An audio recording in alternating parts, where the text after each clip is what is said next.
Ça, c'était la campagne. On a aussi fait récemment un projet avec la Chambre de commerce du Montréal métropolitain. Le sujet était les immigrants en bonne position pour accéder à des postes stratégiques. C'est vraiment des postes de cadre. Donc, comment on peut, la question est, est-ce qu'il y a des embûches notées spécifiquement pour des postes de direction, des postes de cadre? Donc, on a construit une étude avec, au niveau méthodologie, on a quand même rejoint 686 employeurs. On a reçu plusieurs informations pour vraiment avoir le pouls sur c'est quoi les obstacles que l'on rencontre au niveau de comment on dit, en bonne position pour accéder à des postes stratégiques. Donc, vraiment, là, la gradation au niveau à des postes stratégiques. Et ce qui est intéressant aussi là-dedans, vous allez voir, il y a aussi des profils d'immigrants, quel type d'immigrants, aussi quel type d'entreprise embauche. Donc, il y a ça qui a été développé. Et vraiment, à la fin, qu'est-ce qui est le plus intéressant? C'est toutes les pistes de solutions. Donc, un coup qu'on a les constats, c'est quoi exactement les pistes de solutions? C'est sûr que on mentionne des freins. Pour les entreprises, je vais vous les dire, les pistes de solutions. Donc, bien outiller les travailleurs immigrants pour qu'ils acquièrent les aptitudes nécessaires pour occuper des fonctions de cadre. Donc, on parle de modules de formation. C'est quand même très spécifique sur comment faire pour améliorer l'ascension à des postes de cadre pour les travailleurs immigrants. Se doter d'une politique diversité pour faciliter l'intégration des travailleurs immigrants. Donc, ça, c'est le volet entreprise. Puis, un volet aussi pour les personnes immigrantes qui désirent accéder à des postes de cadre. Donc, on parle des fois de ne pas hésiter à demander des rétroactions à son gestionnaire par rapport à des éléments améliorés afin d'accéder à des postes de cadre, élargir le réseau professionnel. Donc, différentes pistes sur comment on peut, suite à cette étude-là, améliorer un peu l'ascension pour des postes de cadre. Donc, ça, c'est un des projets qu'on a fait avec la Chambre de commerce. Donc, je me suis mis des petits post-it de pistes de solutions, méthodologie, tout ça. Un autre projet qu'on a fait, c'est avec Montréal International. Donc, l'étude des facteurs associés à la rétention des immigrants temporaires dans le Grand Montréal. Ici, on parle des étudiants internationaux, également des travailleurs temporaires spécialisés. Donc, comment on peut accélérer en fait, l'étude des facteurs, puis comment on peut, par la suite, là, cerner les incitatifs et les obstacles à la rétention. Donc, on veut vraiment les retenir. Il y avait un enjeu de rétention. Les gens quittent. On voulait savoir pourquoi aussi. Puis, c'est quoi les intentions? Est-ce qu'ils veulent rester en arrivant ici, les étudiants? Est-ce qu'ils veulent quitter? Donc, ça, on l'a chiffré. La plupart, plus de la moitié, désirent rester ici. C'était plus de 50 %. Puis là, on voulait documenter bien, pourquoi que finalement certains quittent. Donc, ça, c'est vraiment intéressant. 500 répondants au niveau des étudiants internationaux, près de 300 travailleurs temporaires spécialisés qui ont été questionnés aussi. Ça a été réalisé, bien sûr, en 2014. Et je pourrais peut-être vous dire un peu les obstacles qui ont été rencontrés. Quand on parle d'obstacles à la rétention, pour les étudiants, par rapport à l'accès à l'emploi, bon, il est mentionné qu'il y a des ressources d'aide à l'emploi qui sont disponibles, mais des fois peu connues. Donc, ça a été mentionné. L'incertitude liée au statut temporaire aussi post-diplôme, ça été mentionné. Puis, par rapport aux travailleurs, bien, les difficultés pour les conjoints de trouver un emploi. Fait que ça vient d'un obstacle par rapport à la rétention, soit des travailleurs internationaux ou des étudiants. Le processus d'immigration aussi. Est-ce que le processus d'immigration présentement est un obstacle majeur? Dans les deux cas, effectivement, le processus méconnu est considéré complexe. Le processus complexifié par les réformes récentes aussi, pour certains. La longueur des délais aussi au fédéral. C'est des éléments qui ont été mentionnés. L'obstacle majeur par rapport au niveau requis de français. Donc, pour les non-francophones, bon, bien, ça limite l'obtention à la résidence permanente. Difficile et coûteux d'apprendre la langue en peu de temps également. Donc, c'est des obstacles comme ça qu'on a documentés. Puis, il y en a d'autres. C'est sûr que pour les francophones, la maîtrise de l'anglais est importante. Et, bon, la connaissance insuffisante de l'anglais qui freine l'accès à l'emploi, ça a été mentionné. Et par rapport à la qualité de vie, pour les travailleurs, bien, l'accès difficile au système de santé, de garderie et infrastructure. Donc, on voit qu'il y a une série quand même d'obstacles qu'ils peuvent rencontrer. Puis dans ce document-là, on les a identifiés. Et évidemment, il y a une série de recommandations. Qu'est-ce qu'on pourrait faire pour contrer ça? Fait que là, c'est sûr qu'en fonction des obstacles identifiés, bien là, il y a des pistes de solutions à travers ça. Fait que ça, je vous invite aussi à aller le voir. Donc, c'est une contribution du Conseil pour essayer de mieux comprendre la situation, la rétention des immigrants temporaires dans le Grand Montréal. Ensuite, ça, c'est la partie que moi, je maîtrise quand même très bien. Je vous parlais, je suis économiste, puis je fais des perspectives par profession. Donc, tout ce qui est adéquation, formation, emploi.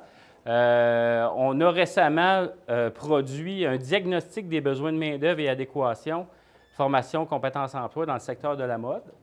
Et aussi, on en a fait un sur les technologies de l'information, et il y a moins de 2 ans sur les effets visuels et animation. Tout ça pour dire que ce qui est intéressant à l'intérieur, c'est qu'on prend le temps de faire une analyse quantitative d'adéquation, formation, emploi. Est-ce qu'il manque de la main-d'œuvre pour occuper les postes disponibles maintenant? Est-ce qu'il y a un lag au niveau des compétences aussi par rapport au programme de formation? La composition de personnes immigrantes aussi dans les professions reliées au secteur. Donc, on documente beaucoup d'informations de la sorte et je crois que ça peut vous être utile aussi dans votre connaissance des secteurs clés du Grand Montréal, notamment en regard des personnes immigrantes, des opportunités qu'il peut avoir au niveau des postes disponibles au cours des prochaines années. C'est très complet. C'est sûr qu'on a une version synthèse, vous le voyez ici, j'ai des versions plus courtes, plus synthèse, où les constats sont là. Puis ce qui est intéressant, c'est qu'il y a des pistes, il y a des recommandations à la fin, des pistes de solutions, à savoir qu'est-ce que notamment les grappes industrielles peuvent faire sur le territoire pour trouver des solutions, les maisons d'enseignement également, comment on peut s'arrimer pour essayer d'améliorer l'offre de formation notamment, ou d'en développer. Donc, il y a différents leviers là, qui découlent de ces diagnostics-là d'adéquation, formation, emploi. Juste vous dire que là, on en a un on en a déjà fait un sur les sciences de la vie, technologie de la santé en 2012, et on s'apprête à le refaire, donc à celui des sciences de la vie, technologie de la santé, pour identifier vraiment les opportunités d'emploi, puis par la suite, là, en faire un bon diagnostic pour avoir des pistes de recommandation. On a également le géolocalisateur. Je ne sais pas si vous le connaissez, je crois qu'à premier, vous l'utilisez. Je peux peut-être le montrer brièvement, là, parce que c'est un produit quand même fort pour le Conseil Emploi Métropole. L'idée est que lorsqu'on arrive sur le géolocalisateur d'entreprise métropolitaine, c'est d'identifier une profession. Et en arrière, ce qu'on veut, c'est se trouver un emploi près de chez vous. Certains peuvent avoir certaines limites, certaines contraintes aussi au niveau du déplacement. Oui, on sait que la grande RMR, c'est un marché du travail intégré. Il y a quand même plusieurs personnes qui se déplacent, mais ce n'est pas tout le monde qui se déplace. Et ça permet, avec un code postal, une adresse précise, de voir si dans un rayon X, il y a des possibilités d'emploi pour moi. Possibilité d'emploi. Donc, ça ne vous dit pas qu'il y a un emploi disponible maintenant à tel endroit au coin de la rue, mais ça nous dit, je ne sais pas, tu peux choisir. L'adresse ici, c'est. Puis dites-moi une profession, n'importe laquelle. Conseiller en emploi. Excellent. Ça doit être dans le professionnel. Regarde, conseiller en emploi. Conseiller en emploi. Il est là. On va voir. Donc, puis là, la desserte, on a l'option ici à pied. Donc, si mes contraintes sont à pied, métro, auto, vélo. Donc, on choisit le mode de transport. Puis ça, c'est pas nécessairement en kilomètres, mais vraiment en temps. Donc, moi, j'ai 15 minutes en métro. C'est ce que je cherche, c'est là mes contraintes. Puis par la suite, bien, ça pourra nous donner un peu l'étendue en fonction d'un point précis, de voir l'environnement, d'opportunités d'emploi reliées. Bon, Carrefour Jeunesse Emploi Côte-des-Neiges, ça devrait être, c'est ça. Puis en bas, plus bas, excuse, bien là, ça nous permet aussi de soit aller directement sur le site Web, parce que dans l'autonomie aussi de la recherche d'emploi, ce qu'on veut, souvent, les emplois sont, je ne dis pas nécessairement cachés, mais on peut postuler via leur site Web. Fait que ça, c'est une information très importante. Puis par la suite, si on veut raffiner vraiment un secteur d'activité économique, tu peux juste laisser ton curseur ici. Ça te permet de voir plus précisément au niveau du secteur d'activité si on préfère travailler dans le service de réadaptation professionnelle ou dans le service d'emploi, etc. Donc, ça permet vraiment de raffiner notre recherche, tant en temps de temps de distance que dans le secteur d'activité, voire même, j'ai jamais travaillé dans des grandes entreprises versus des plus petites. Bon, on a l'information disponible ici. Fait que ça aussi, je pense que ça peut contribuer peut-être plus concrètement là, à être votre allié là, à l'intégration des personnes immigrantes. Ça, c'est un outil intéressant qui ne cible pas juste les personnes immigrantes, on s'entend. C'est grand public, mais c'est tout de même intéressant. La fréquence de mise à jour, c'est quoi? La fréquence de mise à jour est aux 3 mois. Idéalement, on voudrait que ça soit en continu, en temps réel, mais à l'instar du site IMT en ligne que vous connaissez peut-être aussi du ministère du Travail, de l'Emploi et de la Solidarité sociale, eux, ils sont mis aux 3 mois, puis nous, on fait la même chose, on la met à jour aux 3 mois, à la même fréquence, avec la même base de données qu'il y a dedans. C'est juste que ça, on améliore la recherche, je crois, avec ça, versus ce qu'il y a actuellement dans le site de IMT en ligne. Bonjour. Oui. Je voulais juste savoir si c'est la première fois que vous venez donner une conférence dans le quartier Côte-des-Neiges. C'est la première fois. Oui. Oui. NDG. Non. Parfait. Donc, c'est une primeur. Je me demandais, l'outil, est-ce qu'il existe pour d'autres grandes villes au Québec? C'est seulement à Montréal? Ça a été développé seulement pour le Grand Montréal. Il y avait un plan de pouvoir le faire à la grandeur du Québec, au moins commencer par la capitale nationale, puis après ça, voir à d'autres endroits. Pour l'instant, je ne dis pas qu'il n'y a pas nécessairement de volonté, c'est pas ça, mais il y avait d'autres priorités par rapport au développement de l'information sur le marché du travail. Donc, c'est des projets peut-être à venir, à développer peut-être pour tout le Québec, ce serait intéressant. En arrière de ça, point de vue technologique, c'est la même chose partout. La base de données est déjà existante pour l'ensemble du Québec. Donc, c'est ça, là. Ça pourrait pas très difficile à développer, là. Effectivement. Oui. Est-ce que c'est accessible à tout le monde? Oui. Oui, c'est... Sur le site web, sur le site web. Métropole, vous pouvez y accéder à partir de la page d'accueil, là, tout simplement ici. Ici. C'est un partenariat avec l'Institut national de recherche scientifique, avec l'INRS. Il y avait une autre question qui Oui. avait été posée avec ce projet-là, cet outil-là. C'est de savoir si à un moment donné, il y aurait la possibilité d'avoir une couche pour les placements en ligne. C'est-à-dire savoir non seulement les types d'emplois qui Oui. existent, mais les types d'emplois qui sont en offre aux gens à consulter. Mais ça, c'est pas encore.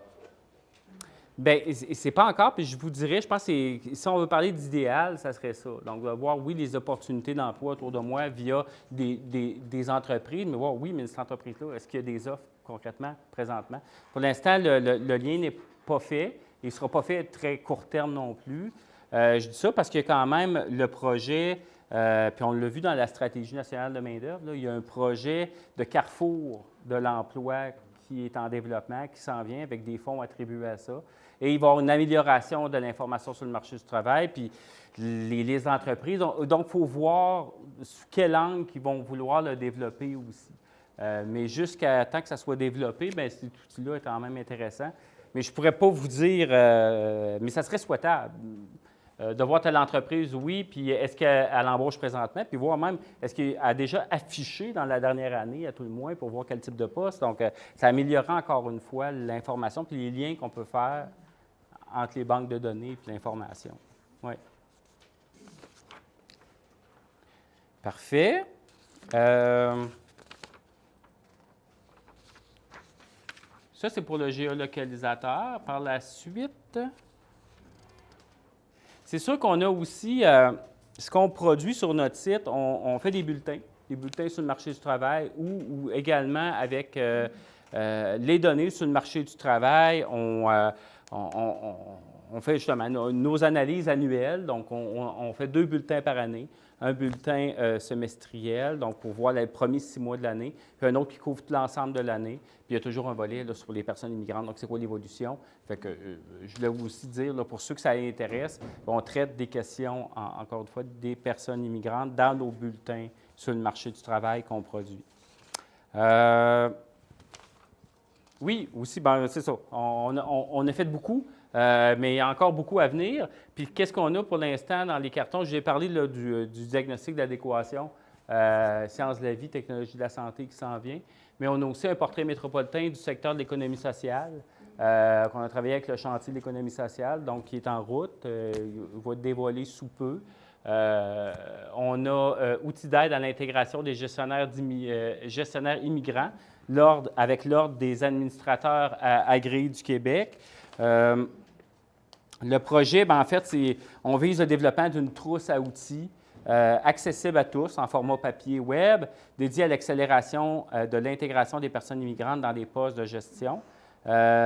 Puis, au final, bien, il y a un carrefour d'informations en gestion sur le rôle et les responsabilités des gestionnaires sera disponible. Donc, c'est dans la foulée d'une des recommandations de Chambre de commerce. Là. Un des projets, ce projet-là qu'on a fait, il y avait une des conclusions qui visait là, à améliorer, à avoir des outils d'aide à l'intégration des gestionnaires immigrants. Par la suite, analyse des services de soutien à l'intégration socio-professionnelle des personnes immigrantes, donc toujours avec l'IRIPI, un projet qu'on a encore une fois avec l'IRIPI. Ce projet permet de recenser tous les besoins liés à l'intégration socio-professionnelle des personnes immigrantes, faire un état des lieux des services et programmes et recenser certaines bonnes pratiques en lien avec l'analyse des services de soutien.